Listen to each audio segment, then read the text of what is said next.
Aloha golfers! Welcome to Golf in the Cosmos, episode number 35. I'm Kevin Robowski, and here we talk all things GRADY and MORAD. Today's video will feature Mac at his best. 1986 coverage. Mac is hitting balls with Kent Jones, who was an instrumental part of the MORAD program, both in the 80s and in the 90s.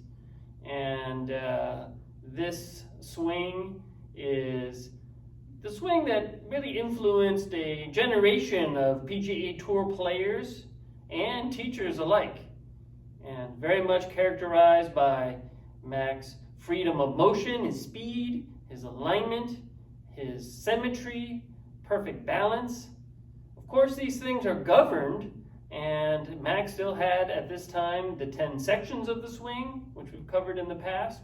Also motor set, which is your conscious intention at address of how you want to hit the golf ball, and also the radius locks, which are basically what each joint of the body, what their role is, and how they move in the golf swing.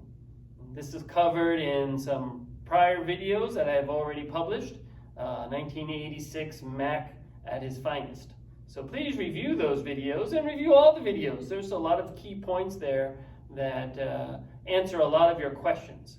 But this swing in particular is really very fast and free flowing. And you can tell Mac has very little conscious thought. Again, using a lot of athleticism and freedom of movement, and of course very easy on the brain. And what I think a lot of this stems from is Mac's wrist action. So this is a very controversial subject matter. A lot of teachers like to talk about how power comes from the big muscles or using the ground forces. These are things we hear a lot in modern teaching, but it's almost taboo to really overemphasize the wrists. But the wrists are very key to get club head speed. I mean, if you think about it, the wrist action alone is where you get the snap at the bottom of your swing. So what Mac, how he increased this to a real maximum amount is first by the grip. So he advocated grip the club in the fingers and the metacarpal bones of the left hand. And when you wrap your hand around, you have about a 45-degree rotation of your left hand. This would be 0, neutral. 45 is over here to the side. Right? So that's a 3 or 4 knuckle grip, right? And the purpose of this is to maximize wrist action and to allow you to dorsiflex your wrist, cupping the wrist, but also keep the club face square, right? So of course, if you have a strong grip and you flatten your left wrist, the club face is going to be excessively closed, and that's going to run into some problems. But if you put the club in your fingers, right, wrap your left hand around, have it rotated about 45 degrees or so, see at least 3 knuckles, right? And then this is gonna, number one, promote lower hands. The club feels better in your hands when they're lower when using this grip.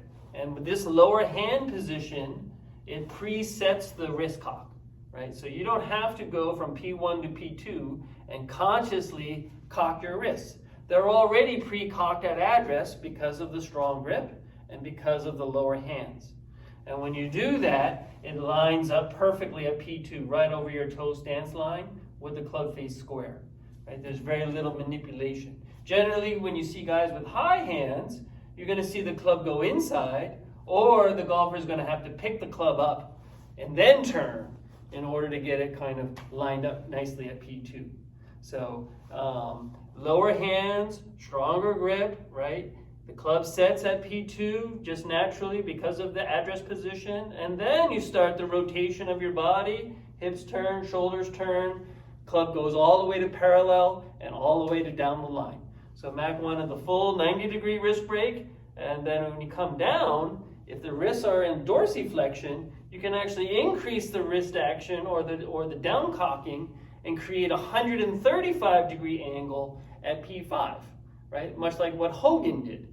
And so you're going to find out that it's virtually impossible to do that unless you cup your wrists. So again, if you cup your wrist with a more neutral grip, the club face is going to be wide open, and you're going to slice the ball, and the ball is going to go very short. So with a stronger grip, it allows you to cup your wrist, to dorsiflex your wrist, to get that extra wrist cock, and then you have a lot more speed at the bottom of your swing you can create through the snapping or the uncocking of that wrist. All right, so that's where a lot of speed is generated from. Of course, you're still having power from winding up from your shoulder turn, and there's probably some from the hip unwinding, and then of course a little bit of just minimum from the weight shift. But all these factors combined, timed perfectly, you're going to maximize your distance, right? So this video will very clearly demonstrate Mac using a lot of wrist action, both all the full cocking at P4 and then the recocking through the ball, P8, P9, straightening the left knee, letting the hips unwind as the wrist recock. That's where you're going to maximize your distance. And you're going to see these attributes in the longest hitters, right? I think Rory McIlroy very much demonstrates a lot of this wrist action and the straightening of the left knee, to almost a maximum amount. And of course, he's generating a lot of power for his frame. So this is what we'll see in the video upcoming, and please enjoy. These 1986 videos of Mac are very rare. If anybody has them and are willing to share, I'd be more than happy to put those videos on this platform and expose them to the world, because I really believe this 80s version of the MORAD swing is the easiest and the best to perform both for the body and for the brain. So enjoy the videos, have a great summer of golf ahead, and aloha. There we go. Home videos here.